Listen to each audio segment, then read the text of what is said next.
Hey guys, it's Kim from Honey Trail Farm. I thought that it was warmer than it is, and now it's windy, so I'm standing over here in like a little corner to block the wind. But I was thinking more about preparing for next year, 2023.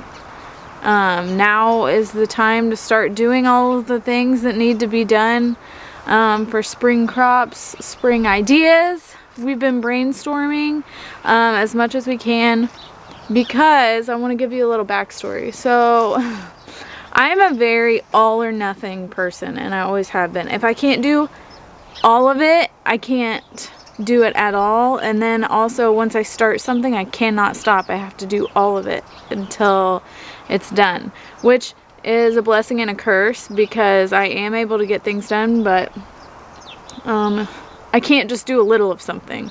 It's impossible. So that's something that I'm working on for the winter. But I was thinking about how to make the farm profitable, so we don't have to pick just one thing.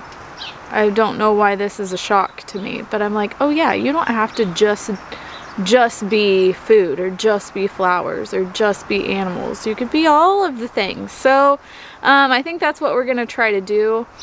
So I'm going to spend the winter trying to map out and research and figure out how to market garden, because the farmers market that we went to, we did have success with the flowers, and I want to keep doing the flowers, but there also wasn't, I think there might have been one person selling food. So I think that I can really get into that market and be profitable. But to prepare these garden spaces ahead of time, because I don't plan on doing a whole lot of heavy tilling, I'm going to tarp what I want covered, or what I want to be able to plant into next year that's currently grass.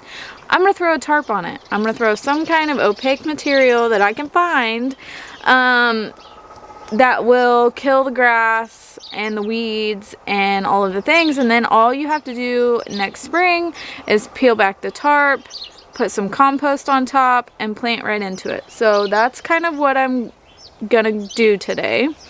I'm pretty sure we have a tarp in the garage and some staples, and that'll be it. I found a tarp. So in the summertime, this would go fast. Like if you wanted to clear a spot and it was hot and sunny, you could do this in a matter of like just a couple weeks with a tarp on the ground.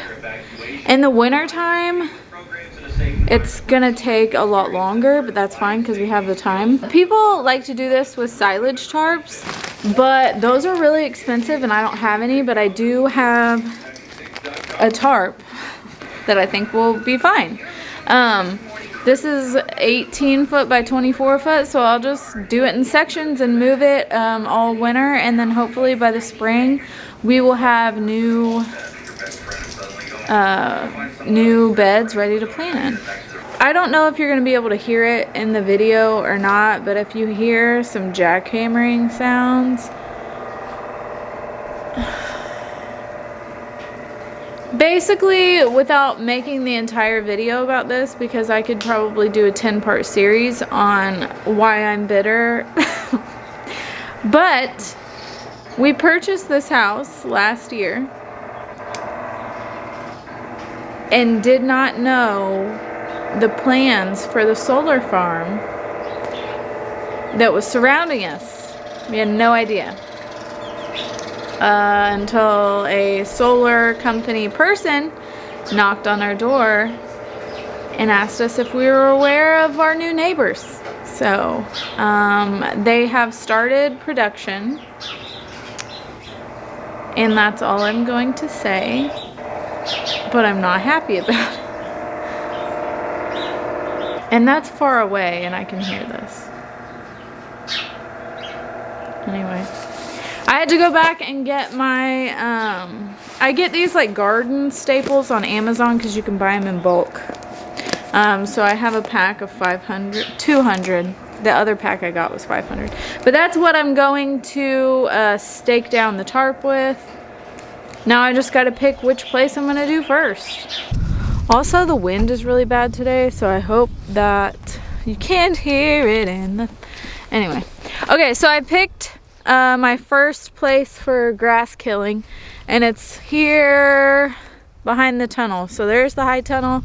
And you guys, I have the plastic ordered, and I think it's supposed to be here today, but we're going to have to wait on a minimal wind, but also before... I think in our 2-week forecast, one of the lows is like low 20s, so I definitely want to get the plastic on before that day, but a day that it's not windy.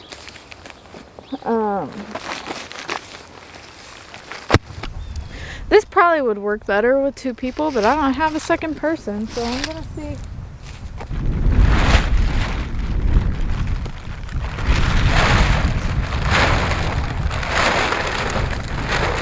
I've got the tarp all staked out behind me. It's about 18 wide and 24 long. And I'll just monitor it and see how long it's gonna take for the grass to die underneath. And then I will peel it back, probably mulch it heavily so that no weed growth happens in between. And probably not a whole lot's gonna happen anyway because it's winter, but you never know. And then I will move on to the next spot. So I will just keep moving this tarp down. This is where we kept the pigs previously. We're gonna do pigs again, but on a bigger scale, which is exciting, and we're gonna put them in the woods so that the pigs can be pigs out there. And we're gonna have a movable paddocks for the pigs to rotate through the woods. If you are any kind of local to Eastern Indiana and you want some forested pigs or pastured poultry or produce, milk, holla at your girl. So yeah, this is exciting. This is actually one of my favorite times. It's not one of my favorite times of the year for sure. I am not a winter girl in any way, shape, or form. I whine about it every single day. But it is the time for planning, the time for dreaming, the time for just getting everything laid out, which that is one of my favorite parts, is the dreaming aspect, which sometimes gets me in trouble because my dreams are bigger than my pocketbook sometimes. But if you wanted to try to do this on a small scale, like say you want to prep your garden for next summer and you don't either have access to a tractor and a tiller, or you don't want to, you can do this with tarps, you can do this with cardboard, you can do this with lots of things. You would just have to have something to weigh the cardboard down. Dixie is behind me getting all settled in, getting in trouble. She really likes to eat cabbage leaves, which is a really bad habit. So I'm back inside taking a little break from the cold wind that's outside. It is November, I guess, but I had gotten out of my freezer a couple things that I'm going to make. Is I've got a big brick of probably 10 pounds of lard from our pigs that I'm gonna render down. Well, fat from our pigs that I'm gonna turn into lard that I'll use to cook with, bake with, and whatever. But this big chunk is beef fat. So one of my many business ventures that I'm trying to come up with for the winter time to turn a little profit while everything is not growing is I'm going to try to make some all natural soaps, lotions, and candles. But tallow is also something really good for your skin. So I'm excited to be using and making all natural ingredients of soaps and lotions, because if you've fallen down the TikTok rabbit hole like me, I was already kind of sketchy about foods and stuff that you use, but there's a whole world of skin products that are so toxic. So I'm trying to switch my family over to natural soaps, natural lotions, natural candles and scents and things. But I want to make it available to the public. I'm thinking about starting an Etsy shop. I want to do tinctures, elderberry syrup. These are all ideas that you can do from home, even if you don't have a farm. You can learn how to do these things. And then also a little side hustle, you can sell your homemade products on Etsy, which is what I think I'm gonna do. But if you don't have beef cows, like I don't have any tallow from my cows, but my friend did. We called their local butcher shop and they saved it back for us. But you can easily buy this stuff from your butcher. So you could call, if you didn't have any beef, you could call your local butcher and see if they can save some tallow back for you and you can pick it up.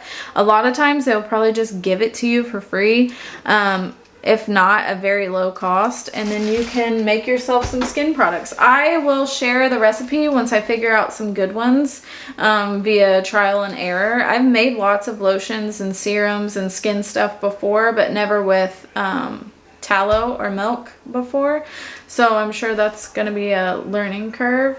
But I just wanted to give you some ideas of like things that you could sell. Oh, here's another here's another business idea that I had. So I have a very active starter that's like a year or more old. I think I started it last year when I moved in here, but I've been trying to dehydrate it, which I air dried it because my dehydrator is actually too warm. But I've got a big tray. I'm going to grind it down into powder and then see if I can revive it. And if I can sell my sourdough starter, because lots of people want to bake with sourdough but don't want to go through the whole trouble, or they don't know how. So this is an easier way than starting your own starter from scratch, which you totally can do. So I just wanted to give you guys some of the ideas that I've been brainstorming up on how we could make a little money in the wintertime when it's slow. Because on a farm, wintertime is a lot of the off season. At least here at our place, we don't have a whole lot going on in the wintertime. So thank you guys for watching. Until next time.